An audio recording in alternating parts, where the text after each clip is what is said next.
جو chairman P T I ہیں ان کی کچھ پولیٹیکل شاید ذہانت اتنی زیادہ نہیں تھی کہ تمام پولیٹیکل پارٹیز کو اپنے اگینسٹ انہوں نے کر لیا؟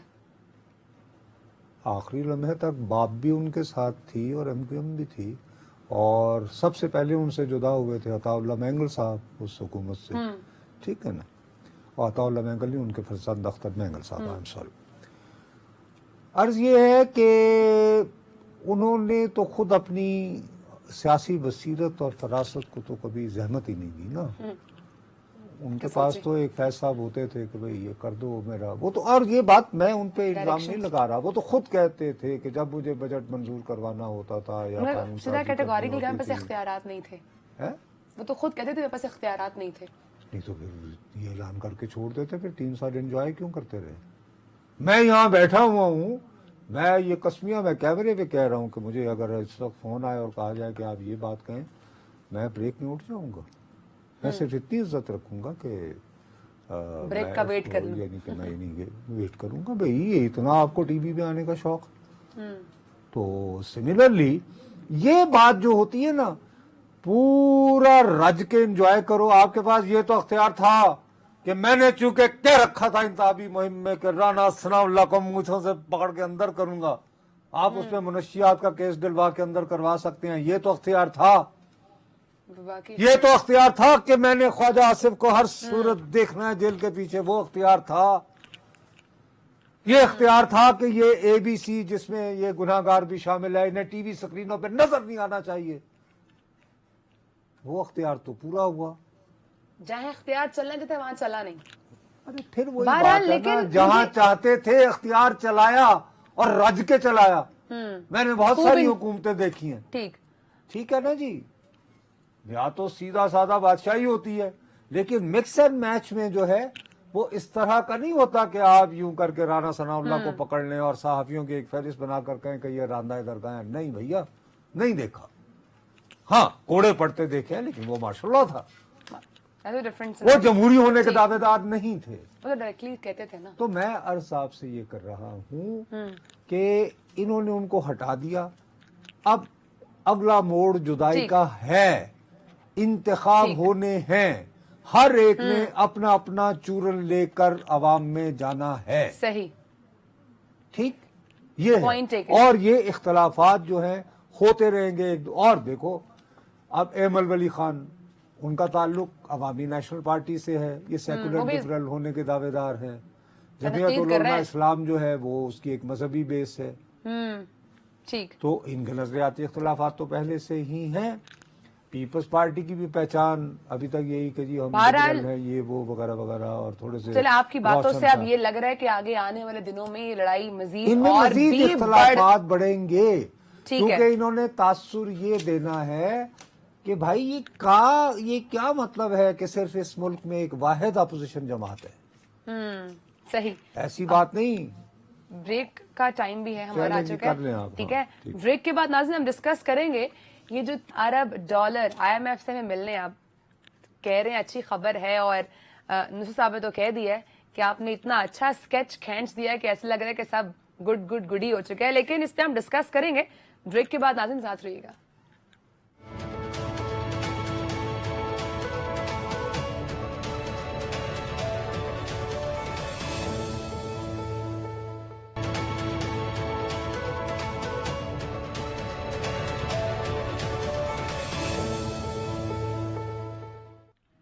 ویلکم بیک ناظرین، وزارت خزانہ اور آئی ایم ایف کے درمیان 8.2 ارب ڈالر کا ایکسٹرنل فائنانسنگ کا معاملہ طے پا چکا ہے۔ نصرت صاحب سب کہہ رہے تھے نہیں ہو پائے گا، پی ڈی ایم کی جو تمام جماعتیں اس وقت اکٹھی ہوئی ہوئی ہیں، جو اتحادی حکومت بنی ہوئی ہے، جتنا مرضی سب زور لگا لیں نہیں کر پائیں گے یہ آئی ایم ایف کے ساتھ معاہدہ، آہستہ آہستہ چیزیں ڈیولپمنٹ کی طرف جا رہی ہیں۔ کل کہہ رہے ہیں وزیر اعظم شہباز شریف صاحب کے ہو جائیں گے تمام معاملات، سیٹ ہو جائیں گے، حالات بہتر ہو جائیں گے، مہنگائی میں کمی آ جائے گی۔ بھائی دیکھو کل تو مہنگائی میں کمی نہیں آ سکتی، ایسا کوئی خدا نخواستہ اعلیٰ دین کا چراغ، ایسا میں نے بالکل نہیں کہا کل مہنگائی میں کمی آئے گی، کل معاہدے کی۔ اب میں دوبارہ آپ کو یہ کہہ رہا ہوں کہ اگر اس طرح آپ الجھو گے تو آج زمان پاک سے ایک صاحب جو ہیں عدالت میں گئے ہوئے تھے، وہاں انہوں نے فرمایا کہ اگر ہم منظوری نہ دیتے، ہم سپورٹ نہ کرتے IMF پروگرام کی، تو پاکستان خدا نخواستہ دیوالیہ ہو جاتا. آج انہوں نے دعویٰ کیا ہے. ٹھیک ہے، اچھا اب یہ ان کا دعویٰ ہوا. دوسری طرف آپ میں تو اکنامک الٹریٹ ہوں، مجھے معاشیات کی مجھے تو GNP اور GDP کا فرق بھی پتہ نہیں ہے. To be honest with you, میں نے آپ کو وجہ ٹرانسمیشن میں یاد ہوگا میں نے کہا تھا، میں کھل کے بتایا تھا. میرے ساتھ آپ پاک بھارت تعلقات پہ صبح تک تقریر کروا لو. لیکن یہ آج کل اسپیشلائزیشن کا دور ہے. لیکن ہمارے پبلک اوپینین جو شو ہوتا ہے 7 سے 8، اس میں فرخ سلیم صاحب ایک ریکگنائز اکانومی کے اوپر بے شک وہ انہوں نے یوں کر کے انہوں نے وہ باقی پینل کو بھی چونکا دیا. انہوں نے کہا کہ ابھی تک میں نے وہ ایجنڈا دیکھا ہے تو 12 تاریخ کا جو ایجنڈا ہے اس میں ابھی تک پاکستان کا معاملہ ایجنڈے پہ نہیں ہے. لیکن ساتھ ہی انہوں نے فوراً فاروق صاحب نے کیونکہ یہ کہ مایوسی نہیں پھیلانے کی نا، تو انہوں نے ایک دم سے جو ہے اپنی تصحیح کر دی. انہوں نے کہا کہ لیکن یہ بھی ہو سکتا ہے کہ لاسٹ منٹ ہو جائے. ٹھیک ہے نا، ظاہر ہے کہ نہیں بیوی، ہم میں سے وہ دیوانہ ہوگا اس سے زیادہ کوئی شفاق شخص ہو ہی نہیں سکتا جو یہ چاہے کہ پاکستان کی اقتصادی مشکلات بڑھتی رہیں یا خدا نخواستہ پاکستان سری لنکا جیسا ہو جائے. اللہ منہ میں خاک بند کے اس کے لیے you need to be really really پتھر دل آدمی آپ کو ہونا چاہیے. بالکل ایک بات ختم ہو گئی. میرا تو مسئلہ میں آپ کو دوبارہ کہہ رہا ہوں، مجھے بطور صحافی تو فکر یہ رہتی ہے کہ یار جو اچھی خبریں آ رہی ہیں آنی چاہیے. حکومتیں اسی لیے ہوتی ہیں کہ ہمارے لیے اچھی خبریں لائیں. ٹھیک ہے، لیکن کیا ہوا ان $3 ارب کا جس کو ہم پہلے دن سے، آپ کو یاد ہوگا جب پہلے دن آیا میں نے آپ کی خدمت میں عرض کیا، میں نے کہا بی بی بس یہ رات گئی بات گئی ہو جانا ہے. یہ پبلک اکاؤنٹس کمیٹی سب سے پہلے تو اتنی طاقتور اس لیے نہیں ہے کہ یہاں پہ اپوزیشن کی بہت بڑی جماعت اس ہاؤس میں موجود نہیں ہے. ٹھیک ہو گئی. اس کے باوجود فرض کرو اگر ان کے کھانے کے دانت نکل بھی آئے کسی نہ کسی طرح، تو میں نے آپ کو کہا ماریا بی بی ان کے دن کتنے رہ گئے؟ 1.5 مہینہ آلموسٹ. اب آج جو ہے انہوں نے ان کیمرہ سیشن ہوا جس میں انہوں نے ان کو یہ بتا دیا کہ کون سی کمپنی یا کون سے فرد نے کتنی رقم لی تھی پیریڈ، یہ بتا دیا. یعنی وہ لیکن خفیہ ان کیمرہ. ہاں اس دن میں آپ سے یہ پوچھ رہی تھی کہ ان کیمرہ کیوں ڈسکس کیا جا رہا ہے؟ کیا یہ عوام کا رائٹ نہیں ہے کہ ان کو اس چیز کا پتہ ہونا چاہیے، علم ہونا چاہیے؟ تو چاہیے، لیکن وہی آپ سے میں عرض کر رہا ہوں کہ بگ بزنس انہوں نے ایک دم سے یوں اکٹھے ہو گئے. حالانکہ ہم ان کو کہہ رہے ہیں، کل بھی میں نے کہا تھا کہ بھائی صاحب آپ نے کوئی ڈاکہ تو نہیں ڈالا، چوری تو نہیں کی ہے، ڈر کیوں رہے ہیں؟ It was a bad policy. لیکن اس رپورٹ کو بھی جو آج ان کیمرہ پریزنٹ کی گئی ہے پبلک اکاؤنٹس کمیٹی نے نامکمل قرار دیا ہے. وہ یہ کہتے ہیں کہ ٹھیک ہے آپ نے یہ تو بتا دیا، مطلب ماریا نے ایک کمپنی بنا رکھی ہے XYZ کے نام سے، XYZ کو اتنا اماؤنٹ دیا گیا. بھائی ان کا مالک کون ہے مثال کے طور پر؟ اس کے بعد وہ یہ کہتے ہیں کہ یہ کیسے لگے، آپ نے کوئی اور کیا شرائط تھی قرضہ دیتے ہوئے، اور کیا آپ نے کوئی ایسا بندوبست بنایا ہوا تھا کہ آپ سے یہ وعدہ کیا گیا تھا کہ ہم یہ قرضہ اس لیے لے رہے ہیں کہ ہم اس کی وجہ سے یہ جو ہے 3 کیمرے لیں گے. تو کیا آپ نے کوئی مانیٹرنگ سسٹم رکھا ہوا تھا، اور اس کی رپورٹ کیوں نہیں ہے پھر، وغیرہ وغیرہ. اچھا دریس نا بہرحال آگے الیکشن آ رہے ہیں اور الیکشنوں کے لیے ایسے چاہیے ہوتے ہیں ہاں، تو وہ کوئی میرے اور آپ سے تو نہیں ملیں گے نا. ہم تو آلریڈی ہم تو گھر سے ہی لوٹے ہوئے وہی نا. تو یہ بگ گروپس نہیں دینے ہیں نا، یہ سب کو دیتے ہیں کہ چلو چلو یہ چلو یہ تمہارے ہمارا خیال رکھنا جب اسمبلی میں جاؤ گے تو سیدھی سی بات ہے. بالکل. تو وہ انہوں نے چیئرمین صاحب جو پبلک اکاؤنٹس کمیٹی کا نور عالم صاحب، وہ کہہ رہے تھے نا نیب اور FIA میں یہ معاملہ بھیجا جائے گی.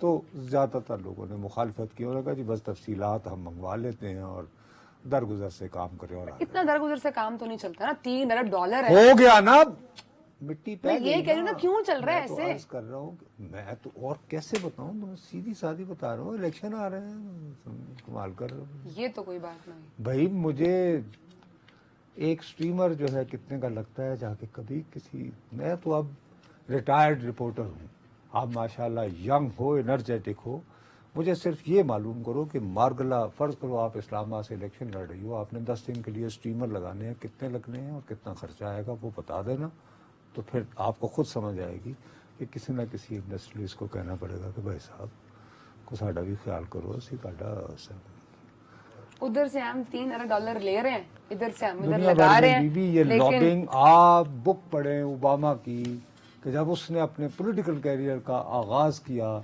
تو اس نے پہلی چیز جو ڈسکور کی کہ جو لابنگ ہوتی ہے اور جو انفلوئنشل حلقے ہوتے ہیں ان کی وجہ سے قانون سازی میں کتنی دقتیں پیش آتی ہیں.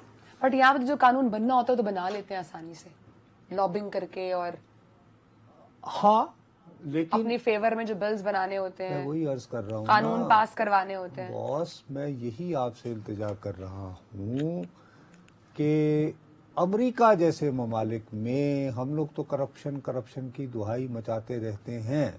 ہمارے ہاں تو 2008 سے میرا اور آپ کا سرخی پاؤڈر لگا کر کیمرے پہ تو سیاپائی ایک ہوتا ہے, لٹے گئے تھے مارے گئے تھے, لٹے گئے تھے مارے بہرحال گئے, مایوسی اس کے پہ ساتھ- ہماری دکانیں جو ہیں وہ چمکتی ہیں, ریٹنگز مل جاتی ہیں. مایوسی کے ساتھ ہمیں ڈیٹیلز نہیں ملیں گی, عوام کے سامنے مدعا نہیں کھلے گا, نہیں کھلے گا. سو ہم اس چیپٹر کو کلوز کر دیں.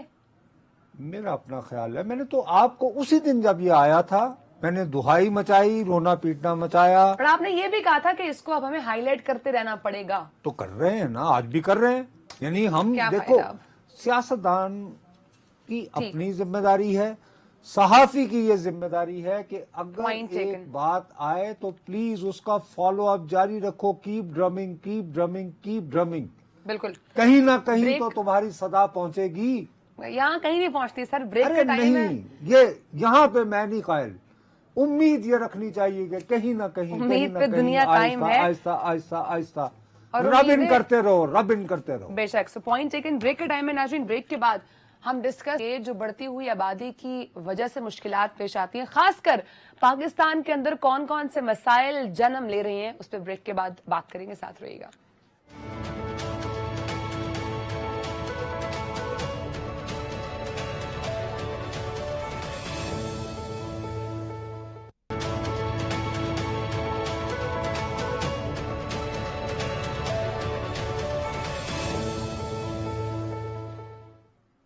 Welcome back. ناظرین, آج 11 جولائی کو دنیا بھر میں بڑھتی ہوئی آبادی اور اس کی وجہ سے جو مسائل درپیش ہیں اور چیلنجز کیا کیا آ سکتے ہیں اس کے حوالے سے دن منایا جا رہا ہے. نصرت صاحب, پاکستان میں بھی کل بھی ہم بات کر رہے, جیسے تیزی سے آبادی بڑھ رہی ہے, وسائل کی کمی ہے, تو کس طرح سے ان تمام چیزوں کو کنٹرول کیا جا سکتا ہے؟ میں It's تو a چل big کر issue. کل ہی میں نے یہ کہہ دیا تھا کہ ہم خرگوشوں کی طرح بچے پیدا کرتے ہیں, اور میں کیا کہتا ہوں. دیکھو ہمارے ہاں مسئلہ یہ ہے کہ اس ایشو کے اوپر صحیح معنوں میں, جیسے میں زراعت کی بات کر رہا تھا, دیکھو میں ہمیشہ فوجی آمروں کے, فوجی حکومتوں کے سخت خلاف رہا. بالکل.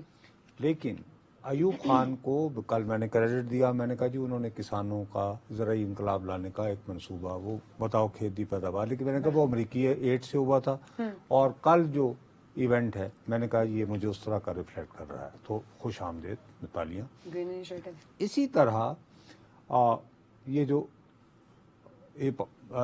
جو ایک یعنی کہ پلانڈ پیرنٹ ہوڈ ہے کہ آپ فیصلہ کریں اپنے وسائل کو دیکھتے ہوئے کہ جی مجھے 2 بچے پیدا کرنے ہیں, 3 بچے پیدا کرنے ہیں. اس کی اویئرنس بھی تو ضروری ہے. اویئرنیس ہو رہی تھی نا, لیکن اس کو کس نے سختی سے کچل دیا؟ کس نے؟ جنرل ضیاء الحق نے. یعنی ایک طرف ایوب خان صاحب جیسے ماڈریٹ آتے ہیں, وہ یہ کہتے ہیں کہ بچے 2 ہی اچھے ٹائپ, اور ان کے اسی پروگرام کو بھٹو صاحب زیادہ پھیلا دیتے ہیں. لیکن اس کے بعد آتے ہیں اسی ادارے سے ایک اور دیداور نمودار ہوتے ہیں, وہ یہ کہتے ہیں وہ کہ یہ کیا, ہاں, اور شاید ان کو افغان جہاد کے لیے افراد چاہیے تھے, آزادی کے لیے. اب کیا کہا جا سکتا ہے, ان کے اپنے ہوں گے, کبھی غازی اور شہید ہونے چاہیے تھے کافی ایک وقت, اب کیا کریں. تو وہ پھر مومنٹم ٹوٹ گیا نا بابو. اصل بات یہ, اب اس کے جو سارے ہیں, آئی وش کہ اگر آپ نے یہ کرنا ہوتا تو ہم ایک پورا سیگمنٹ چارٹس وغیرہ بنا کے ہم بتاتے کہ اس کی وجہ سے اب سب سے بڑا مسئلہ Briefing دی جو ہم جاتی. کل بھی ڈسکس ہم کر رہے تھے، نہیں ہم اپنے ناظرین کو بتاتے کہ بھائی صاحب یہ مسئلہ کیا ہمارے لیے عذاب بن کے نازل ہو رہا ہے. جیسے کل کے ایونٹ کے حوالے سے جب میں بات کر رہا تھا، دنیا کے عالمی ادارے کہہ رہے ہیں کہ پاکستان خوراک کے شدید بحران کی طرف بڑھ رہا ہے. یہ میں نہیں کہہ رہا، لوگ تحقیق سے اعداد و شمار کے ساتھ بتا رہے ہیں. ریسرچ سامنے اور پھر ہماری روزمرہ زندگی میں ابھی جو خوراک کی یعنی سبزیوں کی قیمتوں میں جو اضافہ ہوا ہے، یہ وہ اس میں ڈالر کی قیمت کا بڑھنا، مہنگائی بھی ایفیکٹ ہے، پیٹرول کا اپنی جگہ، ہیونگ سیڈ دیٹ، لیکن غذائی اجناس کی کمی بھی تو ایک فیکٹر ہے نا، اس کو آپ ڈس ریگارڈ نہیں کر سکتے. بھائی کھانے والے زیادہ ہیں اور چیزیں کم میسر ہیں، ایز سمپل. اب اس کا جو سب سے ابھی جو عام بات ہے، جیسے آپ کل بھی فرما رہی تھی کہ آپ کی اپنی جنریشن کے جن بھی لوگوں سے بات ہوتی ہے وہ کہتے ہیں چلیں، جیسے ہم جب جوان ہو رہے تھے تو 70 کی دہائی میں چلتا تھا دبئی چلو دبئی چلو، وہ ڈرامہ بھی علی اعجاز کا بہت مشہور ہوا تھا بیچاروں کا. اب یہ ابھی یورپین یونین جو ہمارے ساتھ صحافی گئے ہوئے تھے، ان کے بارے میں عجیب و غریب قسم کی کہانیاں پھیلی، اور سارا فوکس یہ رہا کہ جیسے یورپین یونین جو ہے وہ ان صحافیوں کو بلا کر پیغام یہ دے رہی تھی کہ اوے بندے تو پتر بنو اور وقت کا انتخاب کرواؤ. ٹھیک، لیکن جو وہاں پہ اصل بات کی گئی ہے وہ آئی نہیں ہے، کیونکہ وہ صحافیوں نے بیچاروں نے صحافیانہ اخلاقیات کے ساتھ کام لیا ہے. ایتھکس ان کی مجبوری ہے کہ of the record is of the record. بالکل. سب سے زیادہ زور یہ دیا گیا ہے، انہوں نے کہا ہے کہ یہ جو ہمیں جی ایس پی، جس کو جنرل سسٹم آف پریفرنسز کہتے ہیں، جس کے تحت ہماری جو ایکسپورٹس ہیں ان پہ ٹیکس نہیں لگتا اتنا زیادہ اور رعایتیں ملتی ہیں، وہ کہتے ہیں کہ ہم ان ممالک میں کم کر دیں گے جہاں سے غیر قانونی طور پر لوگ ہمارے ہاں داخل ہوتے ہیں. اچھا، اور ان ممالک میں پاکستان شامل ہیں. ان کا یہ کہنا ہے کہ پاکستان یہ وعدہ کرے یورپین یونین کے ساتھ انسانی حقوق وغیرہ، ڈرامے لگاتے ہیں، جھوٹ بولتے ہیں یورپی یونین والے. اگر اتنے انسانی حقوق سے اتنا پیار ہوتا تو جنرل ضیاء الحق کے زمانے میں پبلکلی کوڑے لگتے، 2 نمبریاں کرتے ہیں. یہ کہنا کچھ اور کرنا کچھ. اندر کی کہانی یہ ہے کہ ہمیں لکھ کر یہ معاہدہ کیا جائے کہ جب ہم کسی غیر قانونی یہاں آنے والے بندے کو پکڑیں گے تو ہم ابھی جب وہ ان کو ڈپورٹ کرتے ہیں نا تو ہماری حکومت کہتی ہے جی ہم کیوں لیں، وہ تو آپ کے یہاں آ گئے، انٹر ہو گئے، اب آپ جانے وہ جانے، آپ جانے وہ جانے، آپ جانے، کیونکہ وہاں پہ بہرحال کچھ انسان دوست لوگ بھی ہیں، قوانین بھی ہیں کہ آپ اپلائی کر سکتے ہیں، آپ کے فیصلہ ہونے میں 2, 2.5, 3, 4 سال، اس دوران وہ بیچارہ محنت مشقت کر کے کچھ پیسے کما لیتا ہے. یہ کہتے ہیں کہ نہیں جی ہم جیسے ہی پکڑیں گے ہم ان کو ڈپورٹ کریں گے، آپ فوری طور پر ان کو ریسیو بیک کر لیں. ہم جائز وجوہات کی بنا پر اسے ریزسٹنس دکھاتے ہیں. تو اصلی جو بات جس پہ پریسن بار بار کر رہے تھے کہ آپ اگر یہ جی ایس پی والی سہولتیں اپنی برآمدات کے لیے چاہتے ہیں تو ہمیں لکھ کر یقین دہانی کروائیں کہ جو بھی غیر قانونی طور پر ہمارے ہاں انٹر ہوا پاکستانی ہوگا ہم اسے پکڑیں گے، ہم اس کو فوراً ڈپورٹ کریں گے اور آپ اس کو لے لیں گے. چلیں اب یہ ہم پھر مشکل سمجھے کیونکہ تو پھر بہت بڑی رکاوٹ بن جائے گی، اس کو تو روکنا ایک دم سے اس کے اوپر افیکٹ لینا is difficult. Absolutely, it will be quite کوئی حکومت وقت ختم ہو چکا ہے سر، اب اس کو روکنا کافی مشکل لگ رہا ہے. وقت ختم ہو چکا ہے ناظرین، انشاءاللہ آپ سے کل ملاقات ہوگی. اپنا بہت سارا خیال رکھیے گا. اللہ حافظ.